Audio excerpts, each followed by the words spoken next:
Good morning, student. Our capacitor and capacitance was completed. So today I am going to start our new topic, which is related to dielectric material. Dielectric material होता क्या है जब किसी capacitor में हम लोग fill करते हैं। भाई हमने लास्ट क्लास में पैरेलल प्लेट कैपेसिटर पढ़ा। उन पैरेलल प्लेट्स के बीच में या तो जो मीडियम था वो एयर थी या मीडियम वैक्यूम था, और एयर और वैक्यूम के केस में जो एप्सिलॉन आर की वैल्यू होती है वो हमेशा 1 होती है। तो वहां कैपेसिटेंस कितनी आई थी पैरेलल प्लेट के लिए? कैपेसिटेंस आई थी C equals to epsilon not A by D। इतनी कैपेसिटेंस निकली। और ये कब निकली थी? जब हमारा पैरेलल प्लेट कैपेसिटर के बीच में जो मीडियम था वो एयर और वैक्यूम था, किसी तरीके का कोई मटेरियल भरा नहीं था। लेकिन अगर हम उन पैरेलल प्लेट्स कैपेसिटर के बीच में कोई मटेरियल सब्सटेंस भर दें, यानी डाइलेक्ट्रिक मटेरियल भर दें, तो क्या होगा? कैपेसिटर की कैपेसिटेंस जो होती है वो इंक्रीज हो जाएगी। इंक्रीज होगी कैसे? डाइलेक्ट्रिक कैसे काम करता है? डाइलेक्ट्रिक जब भरते हैं तो कैपेसिटेंस को कैसे वो इंक्रीज कर देता है, पहले वो समझते हैं। भाई जैसे ये मेरी पैरेलल प्लेट कैपेसिटर की 2 पैरेलल प्लेट्स हैं और इनके बीच में मैंने डाइलेक्ट्रिक भर दिया, तो डाइलेक्ट्रिक के जितने भी पोलराइज्ड एटम होंगे, जैसे ये पोलराइज्ड एटम है उसके सारे के सारे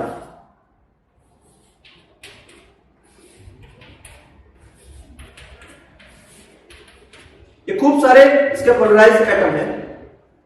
अब ये जब डाइलेक्ट्रिक भरेंगे तो भरने के बाद क्या होता है, जितने भी पोलराइज्ड एटम होते हैं सारे इधर उधर भागते रहते हैं, हर डायरेक्शन में इधर उधर भागते रहेंगे वो सारे। कोई किधर भागेगा, कोई किधर भागेगा, किसी की सर्टेन डायरेक्शन, ये सब इधर उधर हर डायरेक्शन में भाग रहे हैं।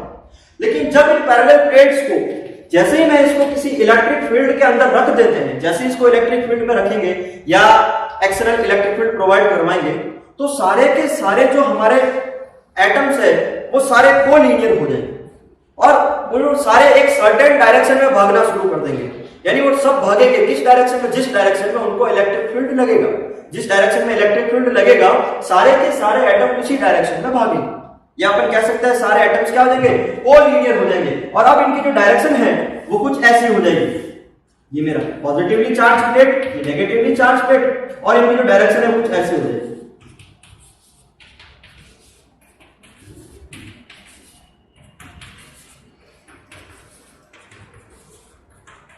यानी कुछ ऐसे भागेंगे सारे के सारे, सब कोलिनियर हो जाएंगे और सबकी डायरेक्शन चेंज हो जाएगी, सब एक ही डायरेक्शन में सब एक साथ भागेंगे। यानी बिल्कुल वैसे ही है जब क्लास में अगर टीचर नहीं है तो बच्चे क्या करते हैं? शैतानी करते हैं इधर उधर, लेकिन जैसे ही क्लास टीचर आ जाता है सारे के सारे बच्चे अपनी जगह पे जाके बैठ जाते हैं।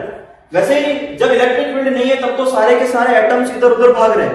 जैसे ही इलेक्ट्रिक फील्ड प्रोवाइड करवाया सारे के सारे एटम कोलिनियर हो गए और उनकी जो डायरेक्शन हो गई वो इलेक्ट्रिक फील्ड की डायरेक्शन में आ गई। अब इस कंडीशन में क्या होता है? इसके अंदर भी एक इलेक्ट्रिक फील्ड जनरेट होता है और वो इलेक्ट्रिक फील्ड उस एक्सटर्नल इलेक्ट्रिक फील्ड के हमेशा अपोजिट डायरेक्शन में रहेगी। यानी इधर जो इलेक्ट्रिक फील्ड जनरेट होगा, मान लिया हमारा एक्सटर्नल इलेक्ट्रिक फील्ड है P एक्सटर्नल इस डायरेक्शन में, तो इंटरनल इलेक्ट्रिक फील्ड जनरेट होगा इस डायरेक्शन में, इंटरनल। ठीक है। अब जब हम लोग डाइलेक्ट्रिक भर देते हैं तो डाइलेक्ट्रिक भरेंगे तो उसका कुछ डाइलेक्ट्रिक कांस्टेंट भी होगा। अभी तक तो हमने डाइलेक्ट्रिक कांस्टेंट लिया है epsilon R equals to 1 for air और वैक्यूम। बट अब जब डाइलेक्ट्रिक भर दिया, और डाइलेक्ट्रिक मींस एक तरीके से इंसुलेटर्स है, या तो हम लोग उसमें वैक्स भर दे, मोम भर दे, या उसमें रबर भर दे, या प्योर कॉटन भर दे, ये सारे इंसुलेटर्स है। तो ये सारे डाइलेक्ट्रिक भरेंगे तो कैपेसिटेंस इंक्रीज हो जाएगी। अब इनका जो इलेक्ट्रिक कांस्टेंट है वो एप्सिलॉन R इक्वल्स टू 1 नहीं होगा, वो डिपेंड करेगा कि हमने कैसा मटेरियल भरा है।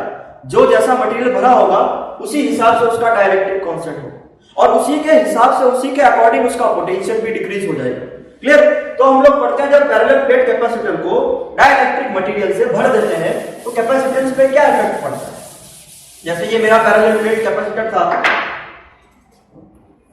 ये पैरेलल प्लेट कैपेसिटर है और इसकी ये पॉजिटिवली चार्ज प्लेट, ये नेगेटिवली चार्ज प्लेट, और इन दोनों के बीच डिस्टेंस कितनी थी?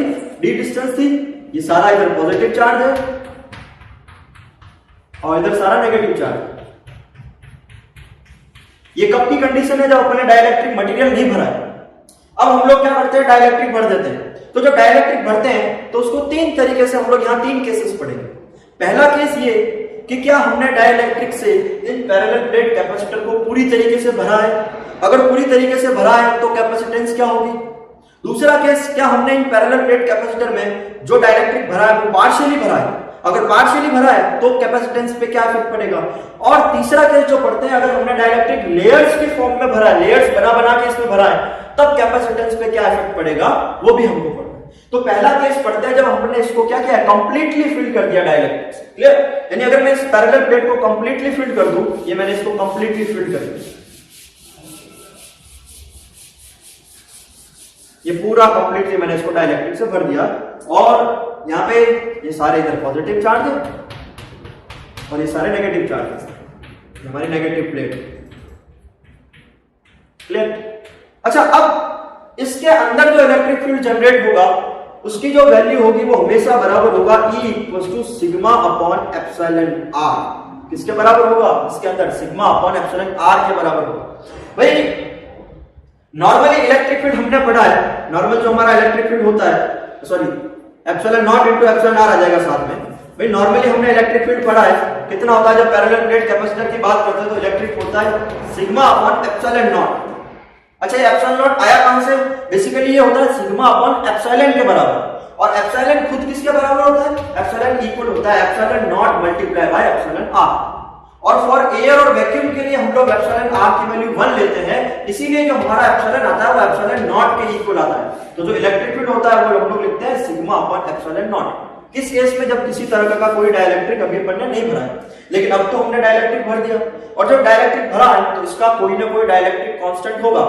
तो अब जो इलेक्ट्रिक फील्ड आएगा नया, वो इलेक्ट्रिक फील्ड होगा E = sigma upon epsilon not multiply by epsilon R। ये इतना इलेक्ट्रिक फील्ड आ जाएगा इसका, यानी इस पैरेलल प्लेट कैपेसिटर का जो डाइलेक्ट्रिक मीडियम से भरा है उसका कुछ इतना इलेक्ट्रिक फील्ड होगा sigma upon epsilon not into epsilon R। अच्छा, जब ये इलेक्ट्रिक फील्ड है तो उसका पोटेंशियल डिफरेंस क्या होगा? पोटेंशियल डिफरेंस का फॉर्मूला पता है, V = electric field multiply by distance, यानी V = E × D। E की वैल्यू पुट करो यहां से, V = sigma D upon epsilon not epsilon R, यानी ये इतना पोटेंशियल है। क्लियर? अच्छा, पहले वाला जो पैरेलल प्लेट कैपेसिटर पढ़ा था उसमें जो पोटेंशियल आया था वहां एप्सिलॉन R नहीं था, केवल sigma D upon epsilon not ही था।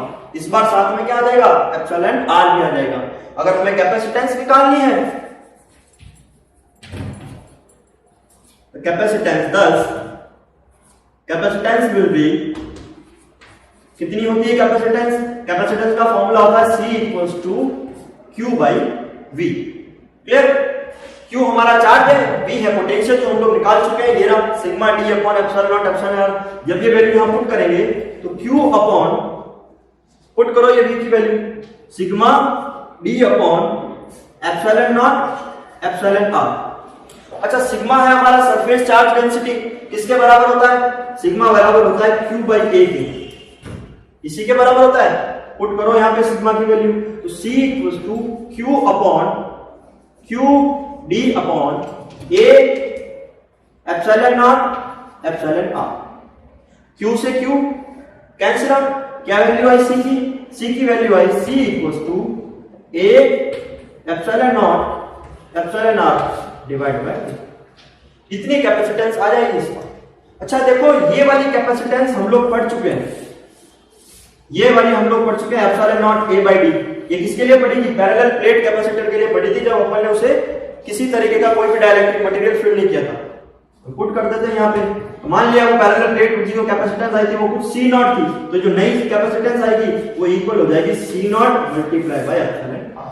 भाई अपन ने मान लिया कि ये जो है वो C0 है, वो बराबर है A epsilon not A/D। Clear? यानी कि हम ये कह सकते हैं कि जब पैरेलल प्लेट कैपेसिटर में डाइलेक्ट्रिक भर देते हैं, डाइलेक्ट्रिक मीडियम से अगर भरा हुआ हमारा पैरेलल प्लेट कैपेसिटर है, तो उसकी कैपेसिटेंस पैरेलल प्लेट कैपेसिटर से एप्सिलॉन R टाइम्स ज्यादा होती है, इतनी इंक्रीज हो जाती है। क्लियर? और एप्सिलॉन R है क्या? यहाँ पे है डाइलेक्ट्रिक कांस्टेंट, यानी जिस मटेरियल का डाइलेक्ट्रिक कांस्टेंट जितना होगा उतने से उसको मल्टीप्लाई कर दो, वो नई कैपेसिटेंस आ जाएगी।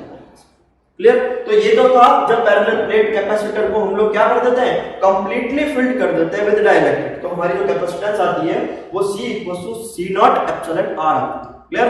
नेक्स्ट क्लास में हम लोग पढ़ेंगे जब हमारा पैरेलल प्लेट कैपेसिटर अगर पार्शियली फिल्ड है डाइलेक्ट्रिक मटेरियल से तो कैपेसिटेंस क्या होगी, और अगर उसको लेयर में फिल किया है तो कैपेसिटेंस क्या होगी। ओके, तब तक के लिए गुड बाय।